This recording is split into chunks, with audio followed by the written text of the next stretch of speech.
Пайдаланып көр.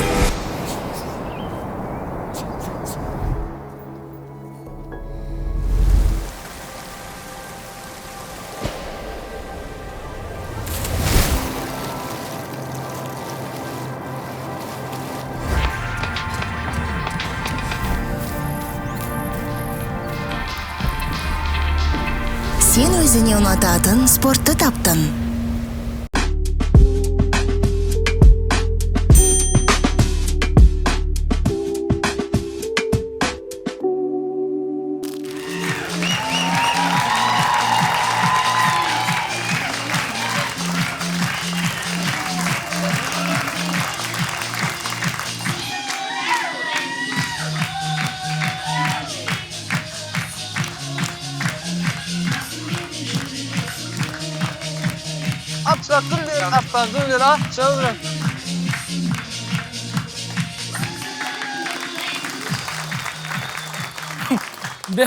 Деп просто кетіп қалсақ. Ассалаумағалейкум, қош келдіңіздер. Сәлеметсіздер ме? Қалдарыңыз қалай? Шотам, қалайсыңдар? Не, бәрін қоршап алыпсыңдар ғой, біз не білмейміз. Бәріңе сәлем, қалайсыздар? Бұл құдырту жобасы сіздермен бірге осы құраммен бүгін өзіміздің әзілдеріміздің бастапқы жаңағы заход дейді ғой, соны оқып, ары қарай бірге құдыртып көретін боламыз. Алдағы уақытта егер жақсы дүние шығып жатса, стендапқа пайдалануға болады. О, жақсы екен, жақсы. Обязательно пайдаланамыз. Қыркүйекте не план? Қыркүйекте білесіңдер ғой, не болады? Маңызда не болатынын білесіңдер ғой, қыркүйекте? Не болады, не айтпашы? Я білем. Не болады? Не болады? Короче, екі маңызды нәрсе болады. Біріншісі, менің мамам огурцы жабады. Екіншісі әлем комеди фест болады. Әлем комеди фест болады. Әлем комеди фест болады. Ол жерде не әңгіме, құдырту, арзан психологтар, барлық басқа да жақсы көретін жаңағы Тұрсынбек, Осырақ Тұрсынбектің Осырақ деген номер 1 жобасы болады. Барлығы сол жерде болады. Келіңіздер, көріңіздер. Онда мен бастайын ба? Бастайсың ба? Иә. Мен үйленген адаммын. Осы жерде енді үйленгендер бар ма? Мен әйелім өте қатты қызғаншақ. Нау қызғаншақ болғанымнан мен қолымдағы кольцо уже денемнің бір мүшесіне айналып кетті. Әйелім ойынша, мысалы мен кольцоны шешсем, бүкіл қыздар көтін ашып маған жүгіреді. Ең патологы, мысалы қызғанғаным, сол Джейлодан қызғанды ғой. Қарап отырсың ба не осыған ана жерлеріне деп. Мені Джейлодан қызғанды. Мен бір жағынан самооценкам көтеріліп қалды. Джейлодан қызғанып отырмын. Бірақ самооценкам түсіп қалды. Роза Әлқожамен жасты адамды, почти. Сондай адамнан мен қызғанып отқанда кішкене самооценка құлап қалады. Андай әңгіме болмай ма? Джейло Қазақстанға келді ғой? Еба үйді, хайвай, как бы. Может, сен Джейлоның концертіне барып, біткен кезде Джейло бітсін. Базар жоқ. В общем, әйелің Джейлодан қызғанады, о да тоға да. Енді мен кінәлі емеспін ғой, ондай қатты красавчик болғаныма тоже. Ол да бар еще. Негізі қыз баланың жүрегі сезет дейді ғой. Андай болса, Элдардың телефон алып, Джейлоның дайректіне кіргенде. Элдардан андай аудио болса. Джейло қалайсың? Не істеп жатыр? Сәлем Джейло деп жазған шығарсың сен. Мессиге де жаздың ғой, бір рет құтты болсын деп. Андай кездер болған. Үйден шығарды, енді адам болғаннан кейін духи себесің ғой. Мен 8 адам болғаннан кейін по-любому себу керек та маған духиді. Сөйтіп, духиді жаңағы сепсем, үстіне төгіп қайда бар еді. Неше духи бар сенде? Үшеу өмірінде болды бізде. Екекке духи келген. Үстіне төгіп қайда бар жатсың дейді, мен айтамын да, как будто мен духи себіп алсам, көшеде қыздар тұрады да бүйтіп. Ебат, елдер қалада жүр ма? Сол сұрайын деген сендерді сөйтіп қызғана ма? Андай ғой, ондай болады, типа олардың ойынша, әйелің ойынша, ол әдемақ болып жүр, сен қасында типа первобытный человек сияқты жүру көрсің, ондай жабайы. Маймылдар чуть-чуть әдемі. Деп ше? Жоқ, хотя Элдарды бірінші свиданияға Элдар үстіне сеуіп келген үшін жақсы көріп қалғанда. Сасымай келген да бұл. Может, Элдар сен онымен майкымен танысқан шығарсың, сосын типа ол намыстан шығар. Менімен майкымен танысты да, басқа қыздарға уже сеуіп жүр деген сияқты. Саған менің ойымша OneFit-пен дайындалуға бармау керек секілді. Енді өзің ойлаш. Енді сен өзің ойлаш, OneFit-та 1000 зал бар, 100-ден астам бағыт бар. Сен соның бәріне барып дайындаласың да, күшті красавчик денең бәрі мықты болып кетесің да бүйтіп қыздардың бәрі саған вау дейді. Мен байқағаным анда біз күшті әңгімелер айтып отырмыз да, бірақ шапалақ ұрмайды. One fit дегенде шапалақ ұрып жатыр. Каждый әңгіменің ішінде one fit деген сөз қосып отырмын. Дұрыс айтасың, one fit. Әрине one fit. Көрдің ба? Мен бір көрсем. Айта бер one fit. One fit-қа күнем. Жоқ, Мен бір көрейінші. жоқ, өйтіп андай one fit-ке мұқтаж болмай қыр ғой. One fit, жоқ, зато операторға деген дейді. Оператор компьютермен жұмыс. Өйтіп андай one fit дейтін кезде несе просто Не, үш саусақ тықтың ба, не саусақ тықтың аузыңын? Қалай тықтың көрсетші саусағын. 87-лер өткен. Қалай жада? One fit? Қалай жада? Дұрыс айтасың, one fit. Әрине one fit. Менде андай бір сұрақ бар да. Неге қыз балаларды кішкентай кезден келін болуға дайындайды да, ал ер адамдарды күйеу бала болуға дайындамайды деген сұрақ мен. Өйткені мысалы мен әйелім, иә, мысалы Қалай дайындайды мысалы? мысалы қара жоқ, мен әйелім жақсы келін, иә, мен Жақсы күйеу емессің. мен нашар күйеу боламын. По-любому. Өте нашар күйеу боламын, өйткені мен андай мысалы күйеу баланың обязанности қалмайсың. Типа отын жара алмайсың, сондай, иә, Киген майстер күлді. жесткий. ноль. Мысалы менде машинам жоқ та. А күйеу балаға обязательно машина Енді ол керек. сен өзің неге ондай кидейсің? Қара мысалы күйеу баланың жұмыстары андай ғой. Ей, сөйле, жүр кәр. Апарып керек. Күйеу бала апарып тастайды машина. Сол арқалап А кетіп мен әкете берсең. пешком апарасың енді. Апарат деген. Ет турай алмаймын. Мен сол ет турай алмаған үшін типа. қайын жұрттың үйіне бармаймын. Мен әйтеуір примерно білемін, что былай бір нәрсе істейді. Жоқ, сен оны бүйтесің. Былай істейді, ол деген садақ бес па? Жоқ, короче, солай да. И мен неге андай сұрақты, вообще тірет бүкіл жерде келіндерді қорғайды да, күйеу балалардың праваларын кім қорғайды? Бізде де айтарымыз бар. Бұл One fit. Бұл сұрақтың жауабын білу үшін мамасына торт берген баланы шақырайық десім. Мамасына торт берген. Жоқ, мен не істеймін жігіттер? Андай ашу керек сияқты. Начинающий Жақсы күйеу күйеу бала балаларға. болатын орталық. Курстар ашу Сен керек. донеркаға ет турайтын болып жұмысқа кіріп, сол ақшасына тапқан ақшаға машина алу керексің. Мен ойлаймын бар ғой натуре жақсы күйеу бала болатын орталық ашу керек сияқты. Сен тек қана ет тураумен шектелмейтін шығарсың, тағы да бірдеңелер білмейтін. Бірдеңе турай банан Тағы да беріп бірдеңе істей жалпы. Тағы да біраз нәрсе Бананнан істей бастайықшы, алмайтын давай. Жігіттер, мен бытовой инвалид. Не істей алмайсың тағы? Отын жара алмайсың, Тырнақ- бетон жара жоқ, алмайсың. тырнақты өзің аласың ба? Тырнақты өзім аламын. Он тырнақты өзі алып тұр, тұра. Тырнақты өзім аламын. Меніңше бар ғой, жаңағы жақсы күйеу бала болатын орталықтар ашылып, соларға андай мен бұны жауабын білем примерно. Біздің мысалы мамалар үйде көп отырады ғой, жаңа айтты ғой, елдер. Үйде кенше көп отырады, біз ер адам тұзын адамы дейді. Сырт жақта көп жүреміз. Біздің пақандар кезінде далбандар ғой, іште бүйтіп жүрді туда-суда. Бізге көп зат үйретуге ұмытып кетті. Иә. Сол үшін біз страдать етіп жүрік қазір. Біздің бачалар біздің жағдайымызды жасау үшін жұмыс жасап жүрді да, бізге ет турауды үйретуге ұмытып кеткен зат. Әкелер бізді только жүзуді үйретіп кеткен ғой. Жүзуді. О, именно жүзуді ғана үйретіп болды. Жүзуді ма ағам үйретті марқұм.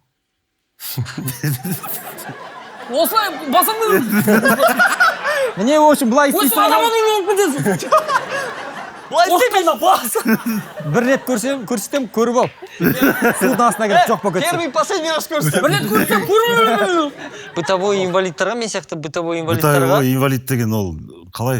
Бытовой Үй инвалид. бойынша ешқандай тірлік жасамайтын адам. Мысалы, қыздар кішкентай кезінен бастап уже ана екі кукланы үйлендіріп ойнап бастайды. Өзінің тойын елестетіп, так мен тойымда мынандай торт жасаймын. Біз далбандар құмы жиіп жүрдік қой сол. Иә. Сөйтіп, мынандай көйлек киемін. Мен тойымда мынандай не болады? Папа, мама ойнайды. Иә, мынандай бірдеңе Ол фантазия да? болады. Иә, солай бүйтіп. Уже дайындалып жүреді. Ал ұлдар, мысалы, тойға бір күн қалғанда ремень іздеп жүреді. Жоқ. Біреуден ремень. Ал сол уақытта бала күнде қыздар жаңа күшті ойлап жүрген біз далбан кімнің колпачогын ұрлап кетсем екен деп жүрген. Иә, сол кезде. Ана машиналардың значогын ұрлап. Бәле, кімдікін ұрлап кетсем екен деп. 15 жаста ұлдар еш андай болады ғой. Вообще көтіне қарамайды да.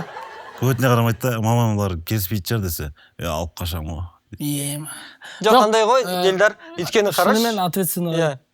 Олар кішкентай кезден бастап дайындалады ғой, үйленуге, не, а біз все из детства дейді ғой, а біз колпачок ұрлаймыз, сол кезде кәдімгідей қыздар дайындалады, сол күнге біз тұрамыз да, ұрлай салам деген, содан шығып тұр ғой, типа колпачок ұрлаймын, қызды да ұрлай салам деген. жоқ мысалға сен андай болсаң риза болып қалсам содан колпачоктың артынан келеді семьясы десең. сен андай болсаң қарашы жоқ қап-қара Шығарыңдар колпачокты.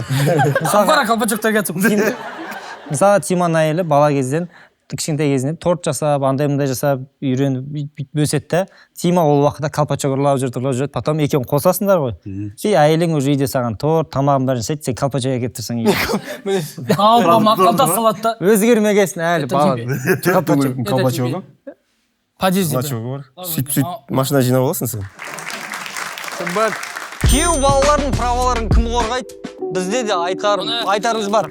кейде былай тойға шығам байқамай кейде шығып кетемін тойға Байқамай. иә бүйтіп есімде тойда жүремін бүйтіп Байқамай ақша керек болған кезде шығып кетеді.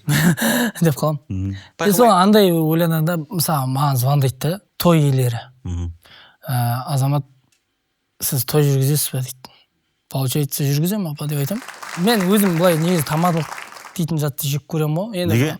мен ұнамайды маған творчество ұнайды ғой мысалы күйеу бар ғой күндізгі кешке тойдамыз дейтіндер бүгін мына ресторандамыз кешке мына ресторандамыз дейтін ондай салмаймын да мен апа апа любой неге той иесіне мама деп кетеді да танымайсың да папа ойбай папа деп ойнатады ау мама деп жүгіріп жүретін тамағына короче тұрады да тамақ той жүргізесіз ба жүргіземін иә осылай мен балам үйленейін деп жатады иә құтты болсын иә осындай ресторандар салғымыз келіп жатыр дейді типа біздің ақтөбеде андай ресторан бар маған бір мықты ресторан в общем иә типа элегант холл дейді вау деп андай уәлиге ұқсап деп элегант холл типа не ресторан ғой адам басына бір 50-60 мың теңге короче адам басына иә типа балам қазір Турцияда келінмен love story түсіріп жатыр базар Джексон А сен тамадасың. сен тамадасың мен не істеймін ол жерде қаншаға жүргізіп бересің дейді 150 мыңға келе ме дейді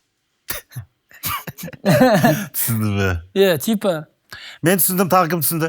андай күшті продукт сатып аласың да и апарсам мешочекке салып кетіп жатасың ғой иә сондай сияқты мен айтамын да мен апаға айтамын да апа деймін да сосын андай ситуация көп болады сөйтті жастар ажырасып кетіп жатыр дейді Кім айтады?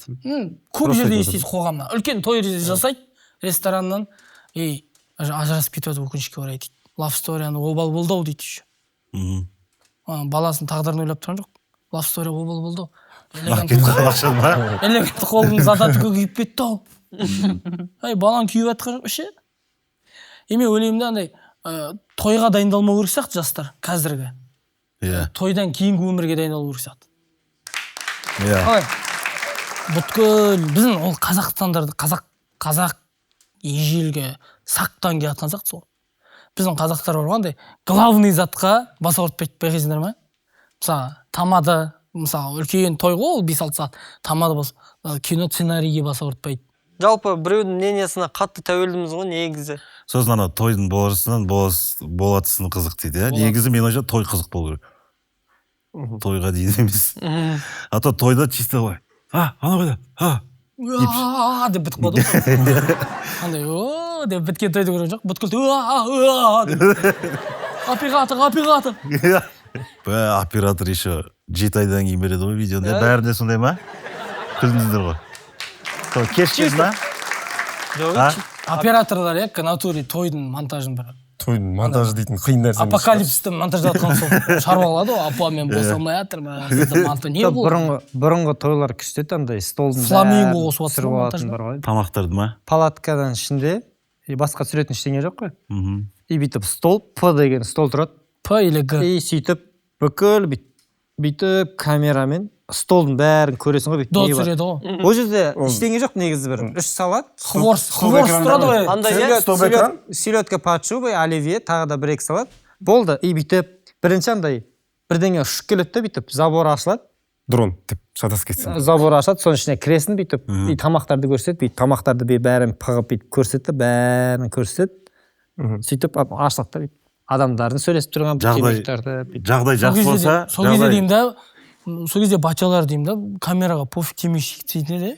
Қазіргі балдар тығылады ғой шама. Мат болып темекі шектейді, бүйтіп волгын алдында. Наоборот, камера кіреді. Бұрынғы видеолар бұрында, бірақ біздің ата аналарымыз андай көп ажырасқан жоқ қой андай, Ол кезде бір реттен ғана. не операторға байланысты жоқ. сол. Ол кезде Ол кезде ана ажырастыратын орталықтар болмаған ғой. Сол күткен ғой бәрі ашылғанша.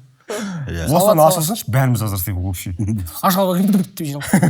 Міне. Просто анандай секілді қазіргі видеоларды әдемі қылып түсіреді да, күшті қылып. Кезіндегі видеолар андай ғой жаңағы. Айттым ғой, стол, тамақ. Біздің кезде Темекі тартып тұрған адамдар. ол кездегі операторлар да андай ғой, той есте алса, алмаса, давай. Иә, и андай. Басқа блейд жастаймын. Екінші стол былай. Бұрында бір солай болды ғой, кассетный учеттіріп дейді да, басқа кино жазып тұр.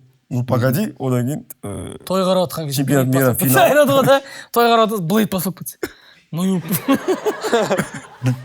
Ну, сөйтсе блейд емес, просто біреудің мұрны қанап жүр, содан қан, Просто тойға вампирлар келген да. вампирлар. я тебя просто похлопаю. Бізде кейбір тілектер кішкене обидно естіледі, байқайсыңдар ма?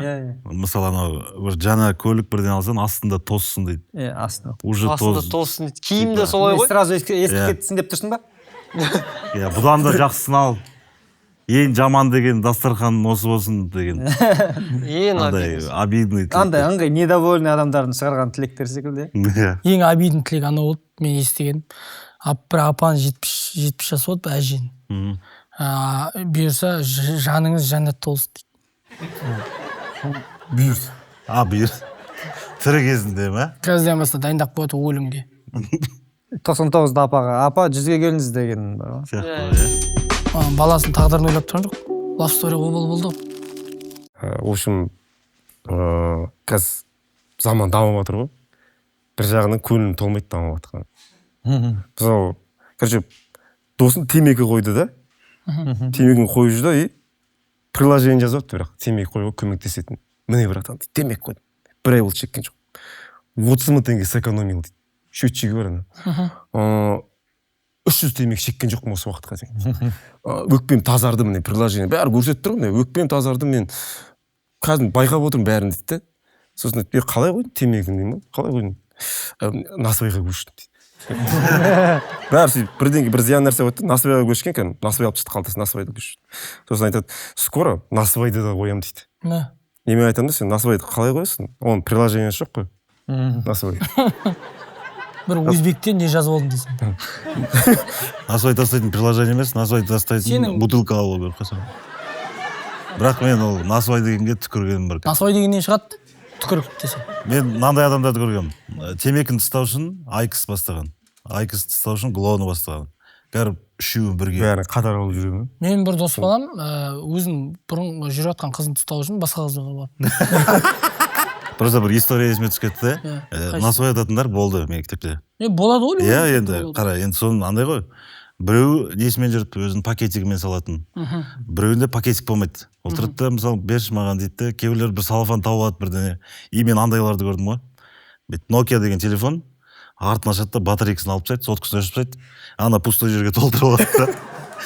Қайтадан жауап, без связи жүреді ғой, короче, анау біткенше. Еще сотым қуып кетті дейді.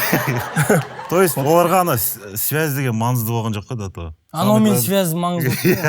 Насыбаймен. Просто есіме түсіп кетті. Сөйтіп сақтаған балалар болды. Насыбай салып қойғаннан кейін Nokia клавиатура түкіріп отырса.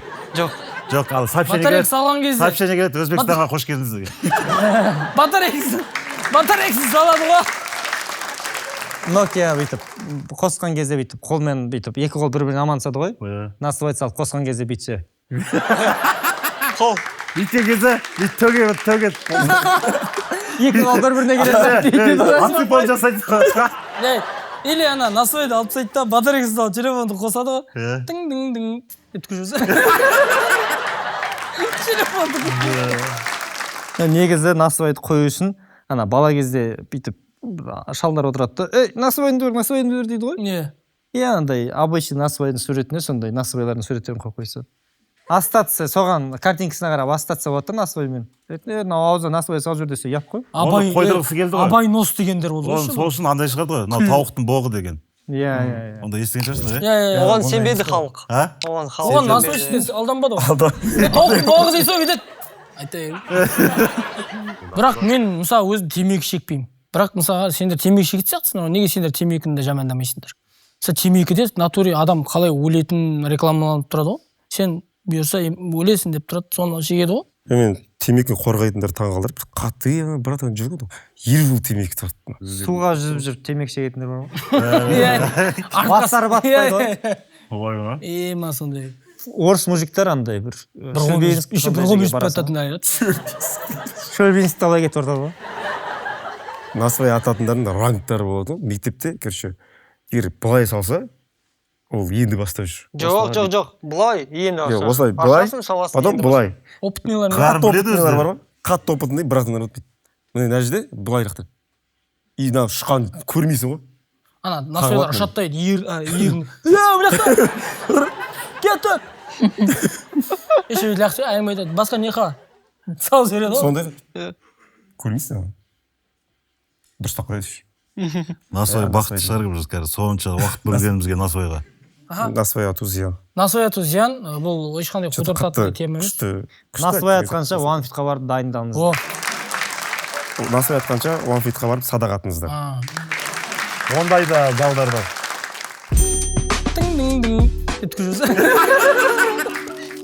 Ауылды бар ғой. Ауылды сағынасың ғой кей кезде. И ауылда шустрый болған екен. Сен бе? Иә. Настолько шустрый ернімен шыбыныстаған ғой. Ерніңмен? Иә. Ернімен шыбыныстаған ғой, короче. Андай ас үй болатын еді ғой, сарай білесіңдер ма? Шустрый емес. Брат, сен бір нәрсе шатыстырып Шай ішетін жер бар ғой? Байыстай ғой? Деп? Шай ішетін жер бар ғой, сол жерде. И, короче, всегда шыбын көп болатын да.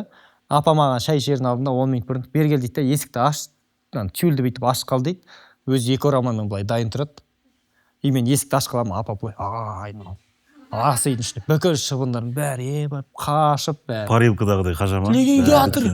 Қашта, тілегенге атыр. Апа бәрін айналып жатады. И сол үйде тамақ ішіп алатын да, ұйықтайтын андай күністік қой да. Еріне андай жабыстырған жоқсың ба? Шыбындар жабысып қалады. Сонымен жабыстырып. Жататын едім былай. Міне салғанып тастайды. Шыбын бүйтіп бетке бір жерге ғана қона беретін әдеті бар ғой. И қонады да еріне қарай жүгіреді. Білмеймін, сүйіскісі келді ма, то есть. Былай еріне қарай жүгіре береді. Былай тұрады ғой ше бейт. Қолын. Бірдеңе задумал, иә, бірдеңе. Өттірем нұма. Дейтіндер. Еріне қарай барып насыбай беріп жесем бе. И жынымыз та кетеді де, уже шатырым тай кетеді де, кәдімгі. Бүйтіп ернімді былай өйстіп жатамын ғой. Типа ұйықтап жатырмын. Өйстіп жатамын. Бүйтіп тұр, ешча сендер көрмейді соң. Шыбын сүйенкі ұзындау екен. Бұрда оптым ұстайтын ғой. Сен ана Шарынский каньон секілді екен. Былай үңгір деп ойлап қалсын деймін де, короче, былай өйде жатамын. И осылай. Үңгір деп ойлап қалсын. Үңгір деп ойлап шатасқансыңдар. шыбын үңгір деп ойлап қалсын. Тілеген бе? Шыбын тұратын үңгір ме екен? Ля үңгір. Әле тілеген ерні ме екен? Ал керек абыз сібілі. Ерлік пен кебек осы жерде тұғылған сияқты. Сіздің? Шыбын үңгір деп ойлап қалсын деймін де, өйтіп отырамын осылай. Сосын деп тұрсын. Шыбын тұрады да былай үңгір деп ойлайды да, үңке, үңгір. Келеді да былай. Жақындайды да былай, қарайды да, үңгір ма, үңгір емес, ақырын жақындайды ғой. Деп қысам ғой, короче. Қысқан кезде шыбын ұшып бара жатады да, аяғы ілініп қалады ғой. Мәкәм. Шыға алмай, не болды деп. Ол үңгірде ойлап кетеді да, ерніңе жақында уже кіргенде тісіңді, сықа тісі, деп дауыс қылды. Брат, деп. Ұстадың ба? Сен бір-ақ шыбын ұстадың ба, или солай ұстайтынсың ба? Мен, как положено, там, Шақыратын четверг рыбный день, пятница шыбын. Ауылда заказға шақырады ғой, бір үйіне жатқызып қояды да, тілеген. Да, шыбынды кетіре алмай жүрміз, тілеген кеш. Задатық аударып жібердіңіз ғой да, бәрін шығып кетіп, семьямен кешке 9-да дайын болады. Сосын компьютер мегзелін жасап бересің бе? Үңгір, брат. Сондай заказға шығып кетуің керек еді бала күнде. Тілеген. Сен шығардың ба, көзіне көк шыбын емеледі. Бірақ туалетте аузымды ашпайтын. Ол жердегі шыбындар көк шыбын үмітпен қарап тұратын былай маған. ана өлмейтін шыбындар бастай айтатын еді ғой бір бала күнде. Шыбын ба? Барасың деп қайтып ұшып барады сонда да. Байқайсыңдар ма анау амбал шыбындар бар ғой. Солар кішкене ақымақтау не тез ол? ұсталады ғой олар, білесің бе? Олар вообще ұшқысы да келмейді ғой. Иә, Құс қой. Қозғалмай тұратын еді. Құс қой сен алдында мына жерге шек. Ол ей шыбын деген анау басқаша. Әжем кетіп салыңдаршы.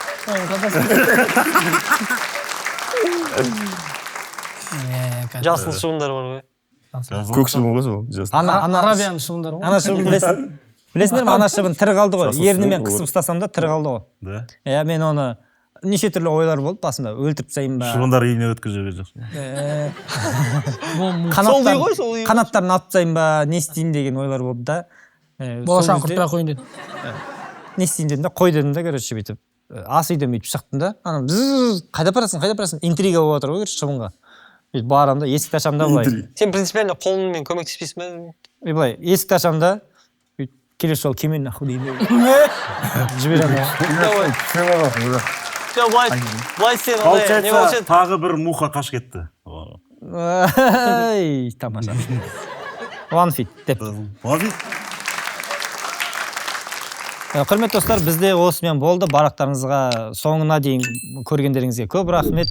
Айта кетейік, бізде қыркүйек айында Әлем Comedy Fest болады. Ол жерде не әңгіме, шай әңгіме, қудырту, арзан психологтар, о сұрақ, тағы да көптеген жаңа жобалар осы жігіттермен, тағы да басқа өздеріңіз білетін, жақсы көретін жігіттермен, комиктермен керемет концерттер болады, жұлдыздар болады. Келіңіздер, барақтарыңызды күтеміз. Сау болыңыздар. Келесі кездескенше.